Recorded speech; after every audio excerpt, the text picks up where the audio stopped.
उमा महेश्वराय नमः। आप सभी का हमारे YouTube चैनल पर हार्दिक अभिनंदन है। आज सुनेंगे वैद्यनाथेश्वर ज्योतिर्लिंग के प्राकट्य की कथा तथा महिमा। सूत जी कहते हैं, अब मैं वैद्यनाथेश्वर ज्योतिर्लिंग का पापहारी महात्म्य बताऊंगा, सुनो। राक्षस राज रावण, जो बड़ा अभिमानी और अपने अहंकार को प्रकट करने वाला था, उत्तम पर्वत कैलाश पर भक्ति भाव से भगवान शिव की आराधना कर रहा था। कुछ काल तक आराधना करने पर जब महादेव जी प्रसन्न नहीं हुए, तब वह शिव की प्रसन्नता के लिए दूसरा तप करने लगा।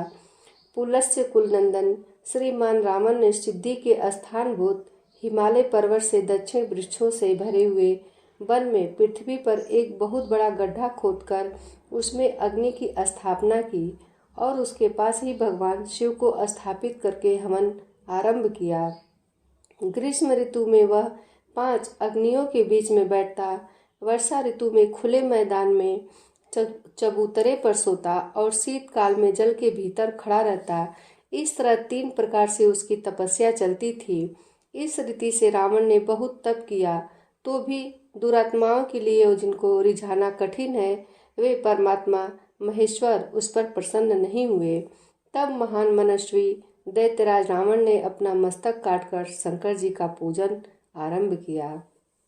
विधि पूर्वक शिव की पूजा करके वह अपना एक एक सिर काटता और भगवान को समर्पित कर देता था। इस तरह उसने क्रमशः अपने 9 सिर काट डाले। तब एक ही सिर बाकी रह गया। तब भक्तवत्सल भगवान शंकर संतुष्ट एवं प्रसन्न हो वहीं उसके सामने प्रकट हो गए।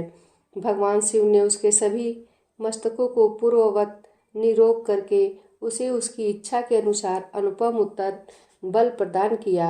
भगवान शिव का कृपा प्रसाद पाकर राक्षस रावण ने नतमस्तक हो हाथ जोड़कर उनसे कहा, देवेश्वर प्रसन्न होइए, मैं आपको लंका में ले चलता हूँ।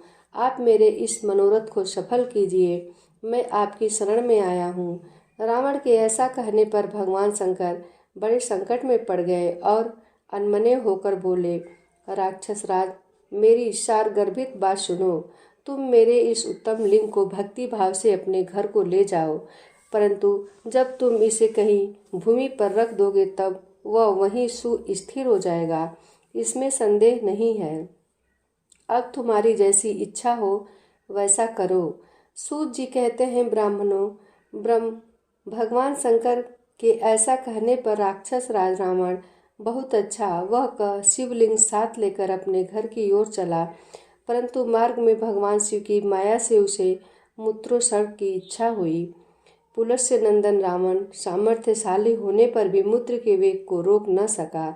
इसी समय वहां आसपास एक ग्वाले को देखकर उसने प्रार्थना पूर्वक वह शिवलिंग उसके हाथ में जमा दिया और स्वयं मूत्र त्याग के लिए बैठ गया। एक मुहूर्त बीतते बीतते वह ग्वाला उस शिवलिंग के भार से अत्यंत पीड़ित हो व्याकुल हो गया। तब उसने उसे पृथ्वी पर रख दिया। फिर तो वह हीरकमय शिवलिंग वहीं स्थिर हो गया। वह दर्शन करने मात्र से संपूर्ण अभिष्टों को देने वाला और पाप राशि को हल लेने वाला है। मुने, वही शिवलिंग तीनों लोकों में वैद्यनाथेश्वर के नाम से प्रसिद्ध हुआ, जो सत्पुरुषों को भोग और मोक्ष देने वाला है। यह दिव्य उत्तम एवं श्रेष्ठ ज्योतिर्लिंग दर्शन और पूजन से भी समस्त पापों को हर लेता है और मोक्ष की प्राप्ति कराता है। वह शिवलिंग जब संपूर्ण लोगों के हित के लिए वहीं स्थित हो गया, तब रावण भगवान शिव का परम उत्तम वर पाकर अपने घर को चला गया। वहां जाकर उस महान असुर ने बड़े हर्ष के साथ अपनी प्रिया मंदोदरी को सारी बातें कह सुनाई। इंद्र आदि संपूर्ण देवताओं और निर्मल मुनियों ने जब यह समाचार सुना, तब वे परस्पर सलाह लेकर वहां आए। उन सब का मन भगवान शिव में लगा हुआ था। उन सब देवताओं ने उस समय वहां बड़ी प्रसन्नता के साथ शिव का विशेष पूजन किया। वहां भगवान शंकर का प्रत्यक्ष दर्शन करके देवताओं ने उस शिव लिंग की विधिवत स्थापना की और उसका वैद्यनाथ नाम रखकर उसकी वंदना और स्तवन करके वे स्वर्गलोक को चले गए। ऋषियों ने पूछा, सूत जी, जब वह शिवलिंग वहीं स्थित हो गया तथा रावण अपने घर को चला गया तब वहाँ कौन सी घटना घटित हुई, यह आप बताइए। सूत जी ने कहा, ब्राह्मणों, भगवान शिव का परम उत्तम वर पाकर महानशु रावण अपने घर को चला गया। वहाँ उसने अपनी प्रिया से सब बातें कही और वह अत्यंत आनंद का अनुभव करने लगा। इधर इस समाचार को सुनकर देवता घबरा गए कि पता नहीं यह देवद्रोही महादुष्ट रावण भगवान शिव के वरदान से बल पाकर क्या करेगा। उन्होंने नारद जी को भेजा। नारद जी ने जाकर रावण से कहा, तुम कैलाश पर्वत को उठाओ, तब पता लगेगा कि शिव जी का दिया हुआ वरदान कहाँ तक सफल हुआ है। रावण को यह बात जच गई। उसने जाकर कैलाश को उखाड़ लिया। इससे सारा कैलाश हिल उठा। तब गिरजा के कहने से महादेव जी ने रावण को घमंडी समझकर इस प्रकार शाप दिया। महादेव जी बोले, रे रे दुष्ट भक्त निर्बुद्धि रावण, तू अपने बल पर इतना घमंड न कर।